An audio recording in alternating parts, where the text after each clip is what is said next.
I am about to make a 1-hour level that heavily uses ELC manipulation, and future me in the voiceover is going to try and explain ELC manipulation.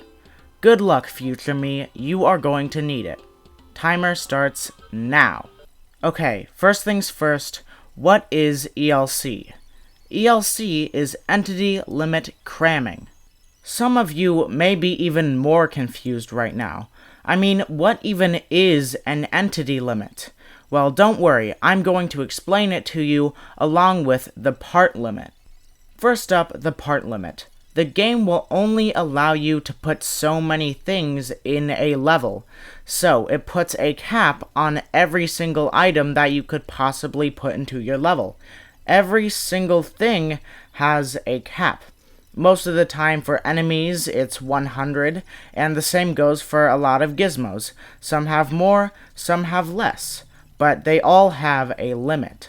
Without the part limit, you could possibly have a level where every single tile is filled up with Bowsers. Not very fun. As a bonus, it keeps the data levels low so the game does not start breathing through a tube. Think of the part limit as a buffer to keep the game running smoothly. But right now, we don't particularly care about the part limit. What we do care about is the entity limit, and that is an entirely different beast. The part limit is one way to keep the game running smoothly, but even with all the caps, loading them all in at once would be a total nightmare for the game. So instead, it only loads the stuff around the player screen, and 4 blocks away from the screen.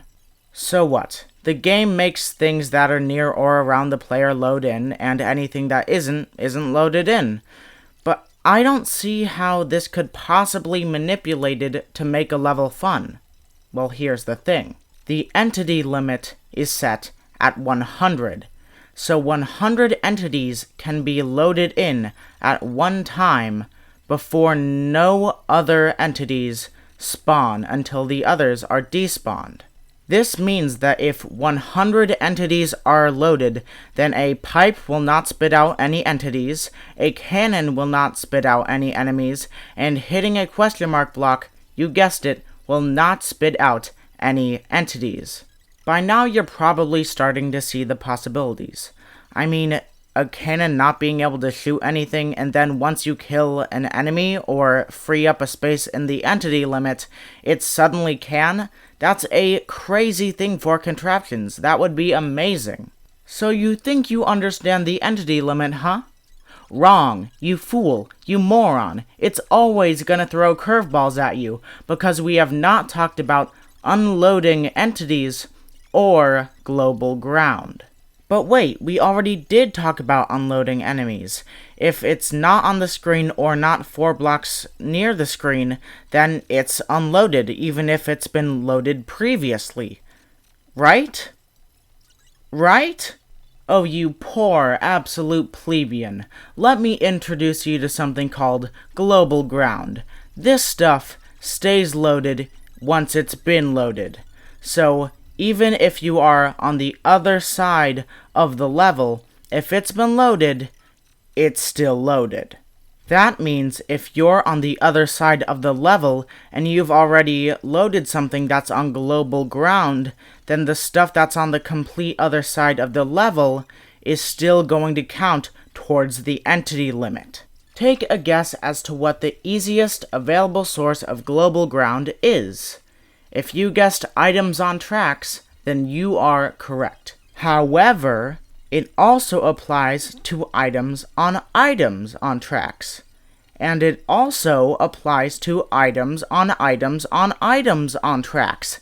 And it also applies to items on items on items on items on items on items on items on items on items on tracks.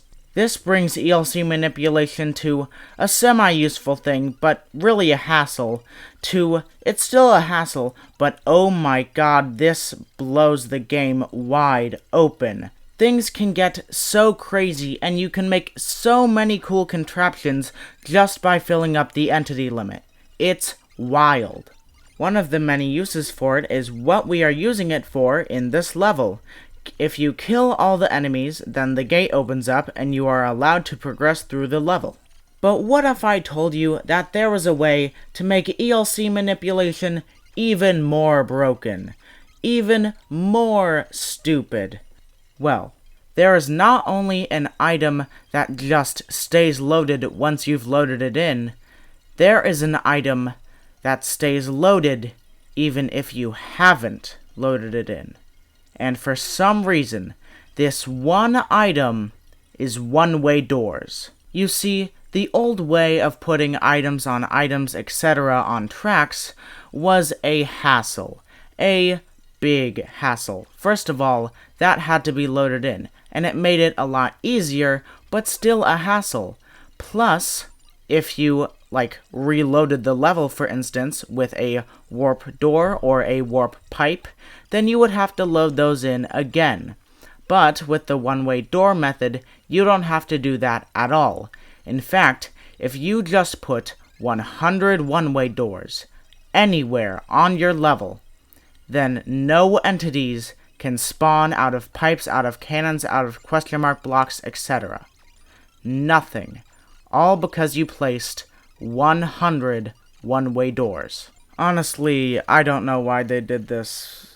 I don't even think Nintendo knows why they did this, but it hasn't been patched out, so it's not a glitch or a bug or anything. This is the game working as intended. So yeah, ELC manipulation is as easy as it has ever been.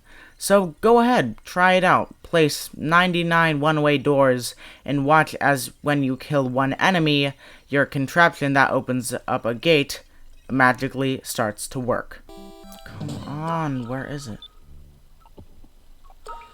I don't have a lot of time left, so I'm trying to find a sound effect for the...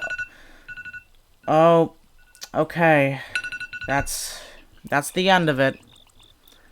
That is the end of our 1 hour session. I did not quite get to put a sound effect at the end, but that's all fine.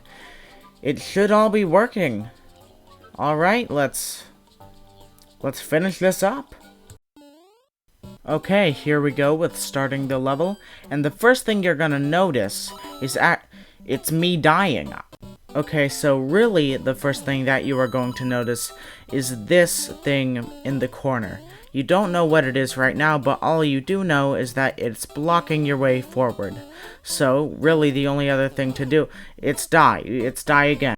Really, the only thing you can do is stomp on the Goombrat and go through. As you can see, killing the Goombrat opens up the gate, so we can progress.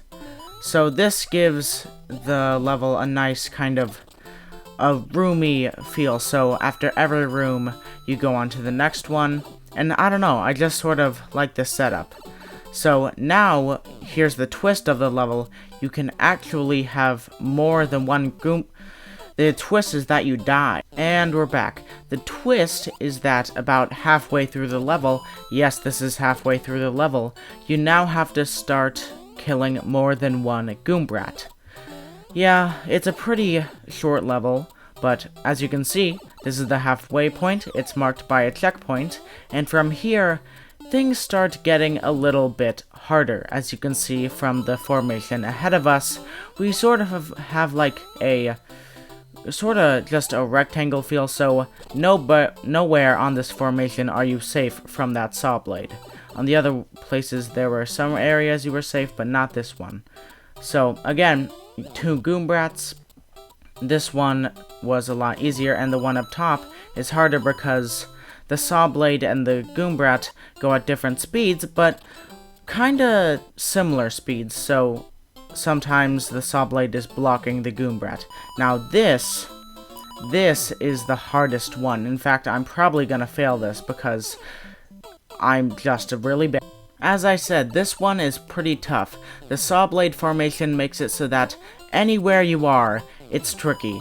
I like to think that the top one is a lot easier because look at this, there's practically no room to jump on the enemy because of that saw blade, so I'm just gonna wait it out until it's the perfect time. How am I this bad at my own level? Anyways, get the top one, and this time I'm just gonna take my time. I will take my time, and then, since this is the last level, it's the hardest one, I will be able to beat my own level. Please. Okay, they're synced up. Well, not synced up, they're the opposite of synced up, but that's good so that I can hit it nice. Okay. So yeah, that's the power of ELC manipulation. Look at that. And yeah, this ending room is a little bit sparse. The only real things are those little, like, these pole thingies over here, because I couldn't really add the sound that I wanted to at the very end. I wanted to add a sound effect, but you know what? It's fine. We got the job done.